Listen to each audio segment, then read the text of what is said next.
Assalamualaikum warahmatullahi wabarakatuh.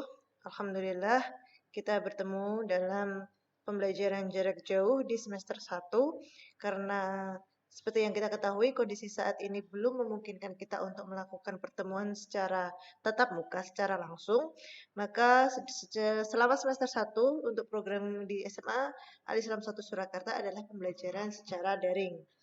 Nah, untuk materi-materi yang akan kita pelajari di semester 1 sudah saya sampaikan di kontrak pembelajaran kita bahwa kita akan mempelajari mengenai program linear, kemudian ada matriks, ada transformasi geometri, induksi matematika, serta barisan dan deret. Sehingga untuk materi pertama kita adalah kita akan membahas mengenai program linear. Apakah program linear itu? Nanti kita akan bahas bersama. Nah, di sini kompetensi dasarnya adalah menjelaskan program linear dua variabel dan metode penyelesaiannya dengan menggunakan masalah kontekstual. Dan menyelesaikan masalah kontekstual yang berkaitan dengan program linear dua variabel. Ya. Secara umum, materi program linear itu terkait apa sih? Saya berikan gambaran umumnya ya. Program linear ini adalah salah satu materi yang kita gunakan untuk masalah optimasi. Nah, masalah optimasi itu terkait dengan masalah maksimum dan minimum. Jadi, kita bisa memperkirakan kalau sebuah usaha itu bisa mendapatkan pendapatan yang maksimum, keuntungan yang maksimum, atau dengan biaya yang sekecil mungkin akan memperoleh keuntungan yang maksimum. Nah, itu kegiatan-kegiatan seperti itu bisa kita selesaikan dengan materi program linear ini. Jadi di sini ada masalah program linear tadi yang dikatakan di kompetensi dasar sebagai masalah kontekstual, artinya masalah yang sering muncul dalam kehidupan sehari-hari. Di dalam masalah program linear itu ada yang dinamakan kendala program linear. Apa sih kendala program linear? Nanti kita bahas juga. Di sini juga ada yang namanya daerah himpunan penyelesaian. Di sini merupakan fungsi objektif atau fungsi tujuan, di mana ada dua cara menentukan dua metode yang digunakan, yaitu metode uji tik pojok dan metode garis lirik. Kemudian ada solusinya, masalah optimasi itu bisa masalah maksimum dan bisa masalah minimum. Jadi secara garis besarnya nanti akan kita bahas seperti ini. Tetapi sebelum kita masuk ke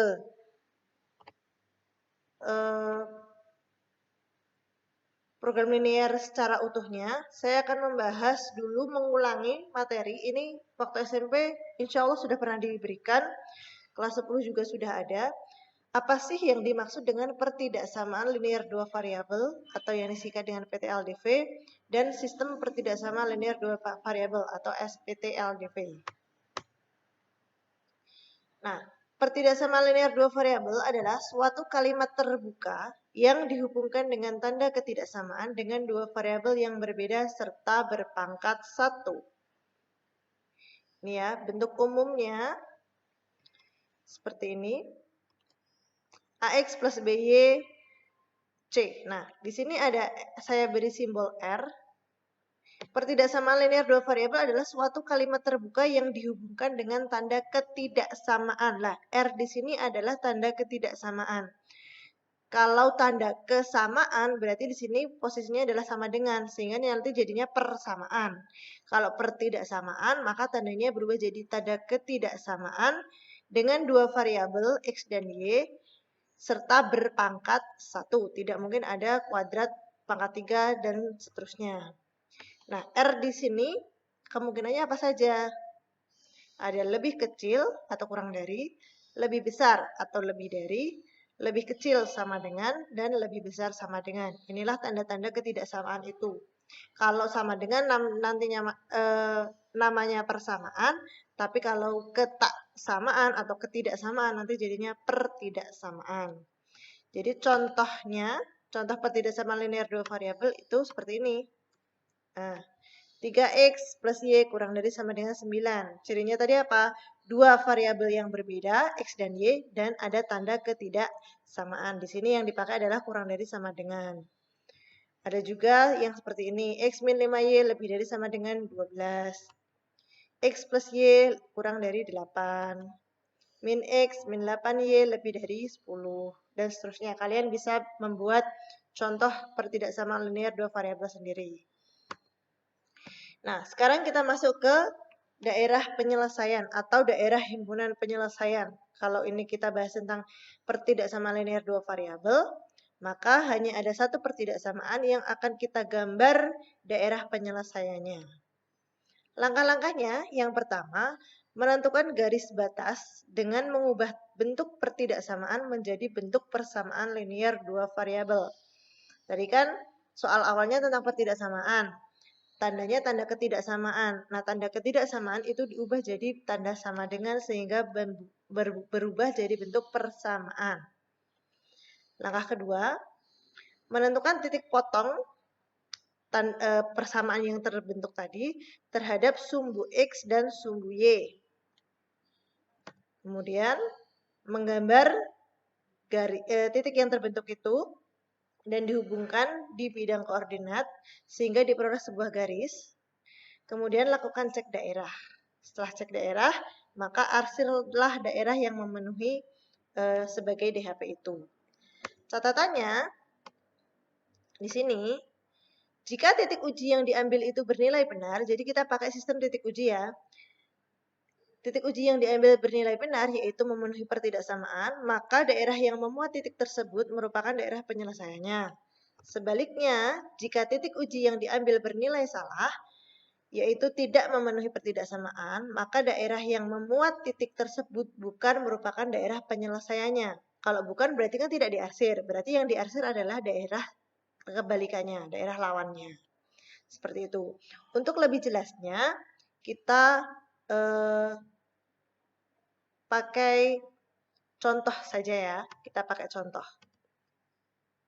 Contoh, tentukan daerah penyelesaian dari pertidaksamaan 3X plus Y kurang dari sama dengan 9. X, Y anggota bilangan real dalam koordinat kartesius. Langkah-langkahnya bagaimana? Kita sesuai dengan langkah-langkah yang sudah dijabarkan di slide sebelumnya. Maka yang pertama adalah mengubah tanda pertidaksamaan menjadi tanda sama dengan, sehingga jadi bentuk persamaan. 3X plus Y kurang dari sama dengan 9 menjadi 3X plus Y sama dengan 9. Langkah kedua, menentukan titik potong terhadap sumbu X dan sumbu Y. Caranya, persamaannya kan ini. Kita ambil titik X-nya ini kita misalkan 0. Maka Y-nya nanti diperoleh 9. Karena apa? 3 kali 0 itu kan 0. 0 ditambah Y sama dengan 9. Berarti kan Y-nya 9. Pun begitu juga dengan kolom yang selanjutnya, dibalik. Kalau tadi X-nya yang kita misalkan 0, sekarang Y-nya yang kita misalkan 0. Berarti 3X plus 0 sama dengan 9. 3X plus 0 itu kan 3X. 3X sama dengan 9, maka X sama dengan 9 per 3. Jawabannya 3. Jadi kita peroleh, kalau X-nya 0, Y-nya 9, maka titiknya adalah 0,9. Kalau Y-nya 0, X-nya diperoleh 3, maka titik yang kedua adalah 3,0. Titik 0,9 dan 3,0 ini kita gambarkan pada bidang koordinat kartesius. Nah, diperoleh seperti ini. 0,9, 3,0. Dua titik ini kita gabungkan dengan satu buah garis sehingga terbentuk satu buah garis. Nah, garis ini itu kan membagi wilayah bidang koordinat jadi dua bagian. Di bawah sama di atas. Setelah ini kan kita pakai cek daerah. Nah, cek daerahnya itu sebenarnya kita boleh ambil titik sembarang. Bisa di bawahnya garis, bisa di atasnya garis. Yang penting tidak dilalui oleh garis. Berarti kita ambil titik selain 0,9 sama 3,0. Untuk mempermudah perhitungan, kita ambil saja titik 0,0. Ingat, yang perlu kalian pahami, titik 0,0 ini letaknya adalah di wilayah bawahnya garis. Kalau sudah ditentukan titik 0,0, substitusikan titik itu ke dalam pertidaksamaannya. Nah, jadi titik ini itu terserah, mau 1,1 boleh, 2,2 boleh. Tapi kita ambil 0,0 hanya untuk memudahkan perhitungan saja. Ya, kita substitusikan dia ke pertidaksamaannya ini, artinya X-nya ganti 0, Y-nya ganti 0. Berarti kan 3 kali 0 ditambah 0. 3 kali 0, 0, 0 tambah 0 itu 0. Nah, 0 itu kurang dari sama dengan 9. Ini adalah sebuah pernyataan yang benar. Kalau benar, berarti daerah yang memuat titik 0,0 berarti kalau digambar tadi di bagian bawahnya garis itu bernilai benar. Kalau benar berarti merupakan daerah penyelesaian. Kalau merupakan daerah penyelesaian maka harus kita arsir sehingga gambar akhirnya itu berubah menjadi seperti ini. Jadi daerahnya 0,0 tadi kan benar.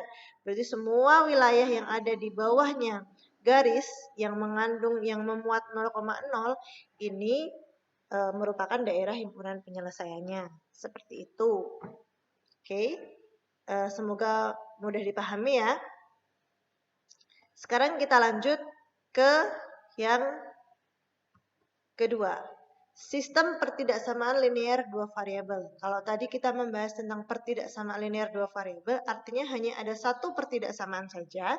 Sekarang kita masuk ke sistem pertidaksamaan linear dua variabel.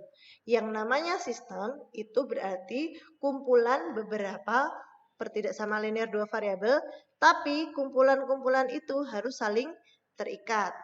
Jadi ada lebih dari satu pertidaksamaan. Contohnya seperti ini. Maaf ya, langkah-langkahnya dulu. Hampir sama sebenarnya dengan persamaan yang pertidaksamaan awal. Cuman di sini bedanya adalah ada langkah-langkah yang lebih banyak karena pertidaksamaannya tidak hanya cuma satu, tapi lebih dari satu. Hampir sama ya. Jadi yang pertama tentukan titik diubah dulu jadi tanda persamaan. Terus habis itu tentukan titik potong sumbu X sumbu Y. Habis itu lakukan cek daerah, terus diarsir mana yang memenuhi. Seperti itu. Nah, untuk lebih jelasnya, nih contohnya, gambarlah daerah himpunan penyelesaian yang memenuhi sistem pertidaksamaan linear 5X plus Y lebih besar dari 10, 2X plus Y kurang dari sama dengan 8, Y lebih besar sama dengan 2, dan X lebih besar sama dengan 0. Nah, inilah yang kita sebut sebagai sistem. Jadi pertidaksamaannya ada lebih dari satu. Nah, langkah-langkahnya sama.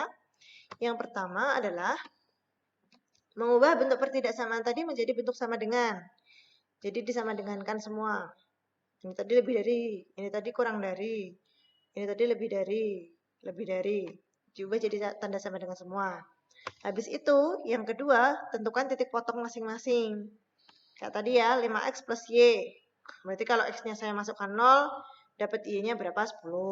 Kalau Y-nya saya masukkan 0, dapat X-nya berapa? 2. Berarti kita punya titik 0,10 sama 2,0. Terus garis yang kedua, 2X plus Y sama dengan 8. Sama kayak tadi, kalau X-nya saya masukkan 0, maka Y-nya berapa? Kalau Y-nya 0, maka X-nya dapat berapa? Di sini kita dapat 0,8 sama 4,0. Nah, 0,10 sama 2,0 dan 0,8 dan 4,0 ini kita gambarkan pada koordinat kartesius. Dan kita hubungkan sehingga dapat sebuah garis. Nah, di sini ya, jadi tadi kan ada 4 pertidaksamaan ya.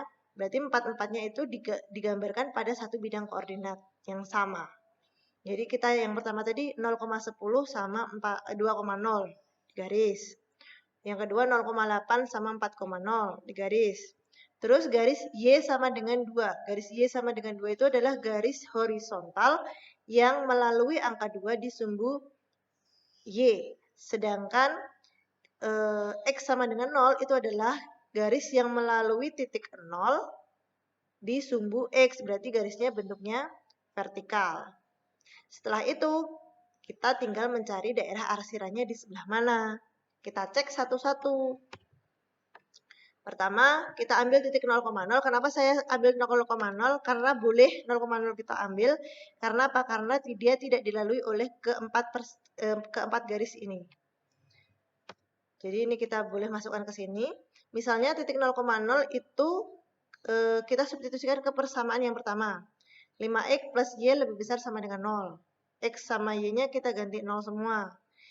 Kan diperoleh 0. 0 lebih besar sama dengan 10. Betul apa enggak ini? Oh, ternyata dia salah. Lah, kalau salah berarti daerah yang memuat 0,0 tadi itu nanti bukan merupakan daerah penyelesaian. Artinya tidak boleh diarsir. Yang kedua, sama kita ambil 0,0 terus substitusikan ke 2X plus Y kurang dari sama dengan 8. Sama. 0, diperoleh 0 kan kalau disubstitusikan, lebih kecil sama dengan 8.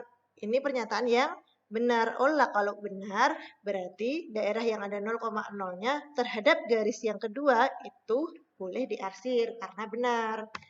Kemudian yang ketiga, pertidaksamaan Y lebih besar 0. Y, ini tadi kan kalau kita jadikan bentuk persamaan kan jadinya Y sama dengan 2.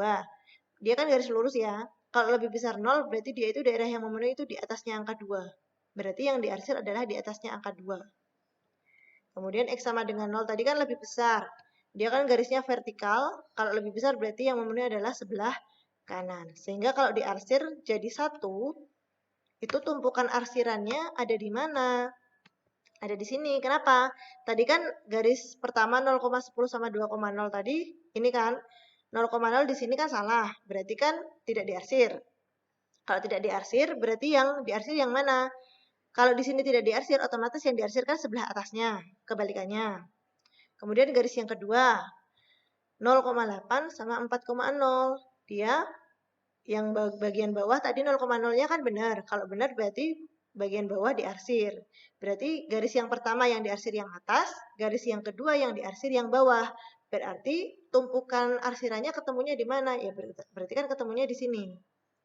Terus ditambah lagi garis Y lebih besar 2. Lebih besar tadi tak bilang di sebelah atas. Oh berarti numpuk ke atas. Berarti arsirannya ke pertama ke atas, ke bawah, sama ditambah tumpukan lagi ke atas. Jadi arsiran dari ketiga garis ini berkumpulnya di mana? Oh berarti di sini. Jadi ini adalah gambar DHP dari sistem pertidaksamaan yang dimaksud.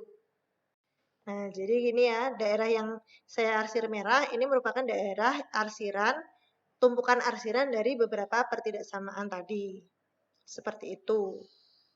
Jadi langkah-langkahnya hampir sama ya, cuman di sini tadi yang arsirannya DHP yang memenuhi itu adalah arsiran tumpukan dari beberapa DHP yang diperoleh dari masing-masing dari masing-masing pertidaksamaan tadi. Kemudian yang selanjutnya, jadi perbedaannya di sini saya sampaikan dulu. Jadi yang pertama tadi kita sudah membahas mengenai pertidaksamaan linear dua variabel. Jadi langkah pertama adalah kita mencari gambar DHP-nya, daerah yang diarsirnya sebelah mana. Yang kedua, sistem pertidaksamaannya. Sama langkahnya, cuman yang terdiri dari beberapa pertidaksamaan. Nah, untuk sub materi yang ketiga, ini menentukan sistem pertidaksamaan linear dua variabel dari lukisan daerah penyelesaian. Jadi bedanya dengan yang tadi, kalau yang tadi kita punya pertidaksamaan atau sistem pertidaksamaan disuruh disuruh untuk kita gambar DHP. Kalau di sini ada gambar DHP, kita disuruh mencari sistem pertidaksamaannya, gitu kebalikannya. Nah, langkah-langkahnya yang pertama menentukan garis batas dulu. Jadi kita harus tahu persamaan garisnya. Yang kedua, ambil sebarang titik uji, kemudian disubstitusikan untuk memperoleh daerah benar atau daerah yang salah tadi. Kemudian sederhanakan bentuk SPTLDV yang terbentuk. Lebih jelasnya misalnya nih. Contoh, saya punya gambar DHP seperti ini yang dibatasi oleh 3 buah garis. Berarti kan kita harus tahu garisnya ini tuh garisnya berapa aja. Nah, cara cepatnya, garis yang pertama, ini kan dia melalui titik 0,8 sama 2,0.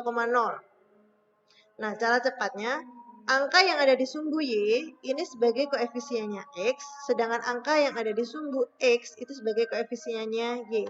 Maksudnya, jadi kan di sini kita punya 0,8, ini berarti 8 ini kan posisinya di Y, tapi di sini masuk sebagai koefisiennya X, jadi 8X.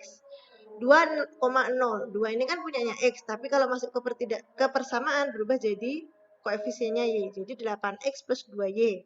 Sama dengan hasil 16 ini diperoleh dari 8 dikali 2, yaitu diperoleh 16.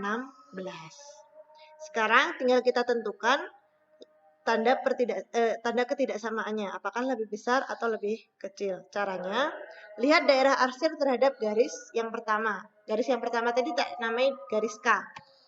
Kita lihat lagi ya. Nih, garis K itu yang ini, 0,0 ada di sini, terhadap garis K, posisinya, dia diarsir apa enggak? Enggak kan? Karena arsirannya ini ke atas. Jadi daerah yang mengandung 0,0 terhadap garis pertama atau garis K ini bukan merupakan daerah penyelesaian. Kalau bukan merupakan daerah penyelesaian, maka dia harus bernilai salah kalau kita substitusikan. Jadi, gini, kita substitusikan 0,0 ini. 8 kali 0 ditambah 2 kali 0 itu kan 0. Nah, 0 dibandingkan dengan 16. Jawabannya harus salah. Berarti lebih besar apa lebih kecil? Biar jadi salah. Oh, harusnya lebih besar. Karena 0 itu kalau lebih kecil dari 16 kan benar. Padahal di sini harus salah, berarti kan 0 lebih besar dari 16. Sehingga yang awalnya sama dengan, ini berubah jadi tanda di sini. Jadi 8x plus 2y lebih besar sama dengan 16. Atau kalau kita sederhanakan, semuanya dibagi 2, jadi 4x plus y lebih besar dari 8. Pun dengan garis yang kedua, langkahnya juga sama. Jadi yang kedua tadi kan melalui 8,0 sama 0,6. Sama ini dibalik ya. Jadi ini 6x plus 8y. Sama dengan 6 kali 8 itu 48. Dilihat dulu. Saya ulangi gambarnya. Garis L itu adalah garis yang melalui 0,6 sama 8,0. Nah, 0,0 kan di sini. Dia kan bakal kena arsiran dari daerah sini kan, karena dia itu sebenarnya kan arsirannya itu ke bawah semua, ke bawah terus, tuh ya. Jadi kan dia bakal kena arsiran dari sini. Kalau kena arsiran, berarti kan dia harus bernilai benar karena merupakan daerah penyelesaiannya. Nah, kalau harus bernilai benar, maka pertidaksamaannya tadi bagaimana bentuk tandanya? Nah, ini kan harus bernilai benar kan? 0 harus lebih apa dari 48 biar benar? Ya harus lebih kecil tentunya. Sehingga pertidaksamaannya berubah jadi 6x plus 8y lebih kecil sama dengan 48. Kalau kita sederhanakan dibagi 2 semua jadi 3x plus 4y lebih kecil dari 24. Begitu. Pun dengan garis yang ketiga. Sama. Ya, di sini tadi harus salah kalau yang garis ketiga, maka 0 harus lebih apa dari 24 biar salah, ya harus lebih besar. Sehingga bentuk pertidaksamaan yang ketiga adalah 2x plus 12y lebih besar dari 24. Kalau disederhanakan dibagi 2 jadinya seperti ini. Nah, jadi dari analisis 3 garis tadi, maka sistem pertidaksamaan yang terbentuk dari DHP yang disajikan di soal adalah 4x plus y lebih besar sama dengan 8, 3x plus 4y kurang dari sama dengan 24, dan x plus 6y lebih besar sama dengan 12. Oke, di sini sampai di sini saya cukupkan dulu materi saya untuk sampai di sini. Jadi kita sudah membahas mengenai apa itu yang dimaksud mengenai pertidaksamaan linear dua variabel, sistem pertidaksamaan linear dua variabel, serta mengubah atau membentuk sistem pertidaksamaan linear dua variabel dari gambar DHP yang ditentukan. Nah, untuk lebih memperdalam latihan